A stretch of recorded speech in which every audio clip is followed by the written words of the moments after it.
Kata maaf tidak bisa mengembalikan yang telah pergi, menghapus salah menjadi benar, yang rusak seketika menjadi baik. Tidak bisa. Tapi kata maaf yang tulus dan ikhlas melampaui ukuran itu semua, melewati ukuran dunia. Kata maaf bisa menyiram hati menjadi lebih cemerlang, bening, damai. Dan itulah hakikat memaafkan. Apa perbedaan signifikan antara memaafkan dan dimaafkan? Tetapi sumbernya sama, yakni hati. Amalia yang cukup berat adalah memaafkan. Apalagi memaafkan sebelum orang yang bersalah itu meminta maaf.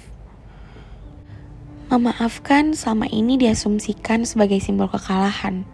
Kita sering menganggap dengan tidak memberi maaf, kita bisa menyembuhkan rasa sakit dan menghukum orang yang menyakiti kita. Padahal sebenarnya, justru hal itu akan membuat luka batin kita semakin dalam, semakin menghujam. Manusia tidak pernah luput dari kesalahan. Karena itu Islam mengajarkan setiap manusia untuk saling memaafkan. Memaafkan sekaligus melupakan kesalahan orang lain yang telah menyakiti hati memang tidaklah mudah. Sebagai manusia biasa, pastinya tidak dapat melupakan kesalahan orang lain begitu saja.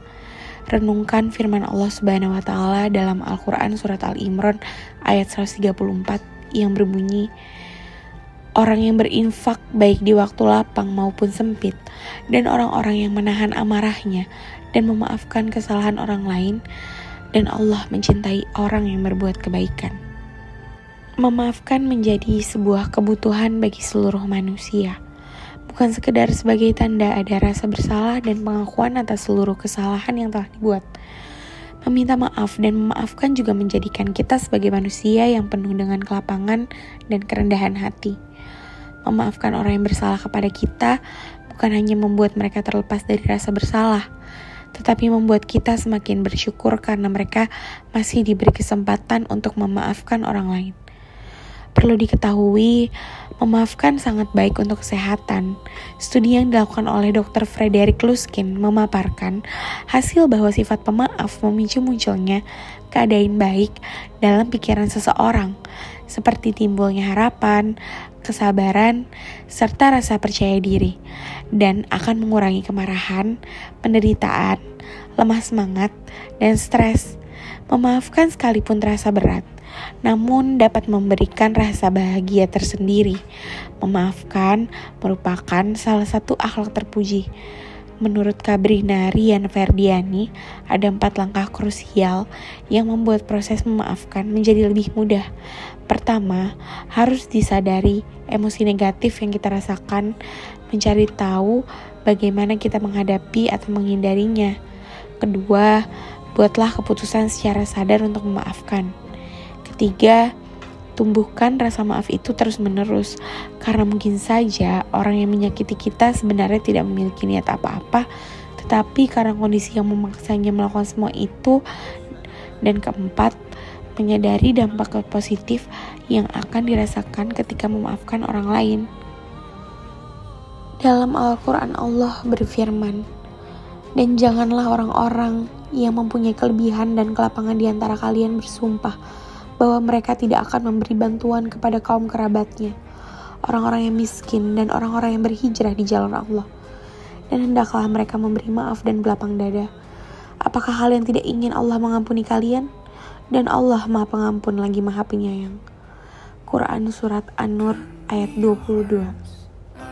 Dari ayat tersebut, pakar tafsir M. Quraish Shihab mengatakan bahwa orang yang soleh dan memiliki kekayaan dalam suatu komunitas hendaknya tidak bersumpah untuk tidak memberikan dharma kepada kerabat, orang miskin, orang yang berada di jalan Allah, dan orang yang berhak menerima infak lainnya, hanya karena alasan-alasan yang bersifat pribadi seperti dengan sengaja menyakiti. Sebaliknya, mereka hendaknya memaafkan dan tidak membalas keburukan yang ditimpakan. Jika ada orang yang menyakitimu, belajarlah untuk memaafkan, karena hanya dengan memaafkan, engkau akan mendapatkan kebaikan dari sakit hati yang dirasakan. Memaafkan itu menenangkan, memaafkan itu menyembuhkan.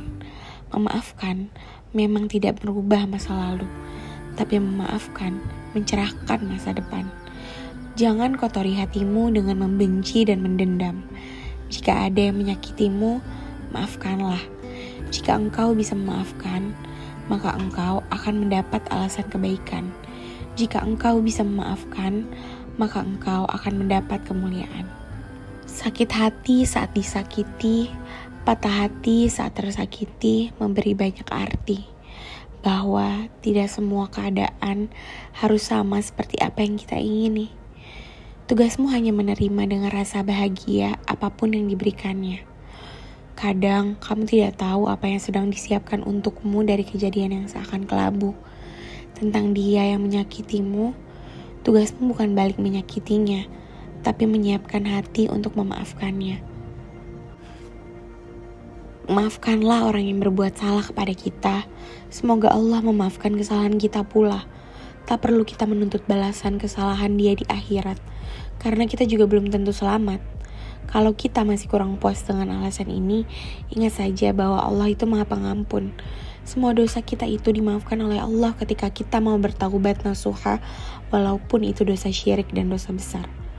Lantas, kenapa kita sebagai manusia tidak mau memaafkan kesalahan orang lain?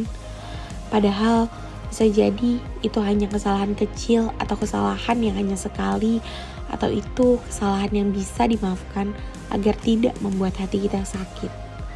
Semoga kita bisa memaafkan dan menghilangkan rasa dendam, walaupun sebagian kita merasakan berat. Hanya Allah yang memberi taufik dan hidayah. Ingatlah 4 hal ini. Saat sendiri, kontrol pikiranmu. Saat bersama, kontrol lisanmu. Saat marah, kontrol emosimu. Saat susah, ingat Tuhanmu.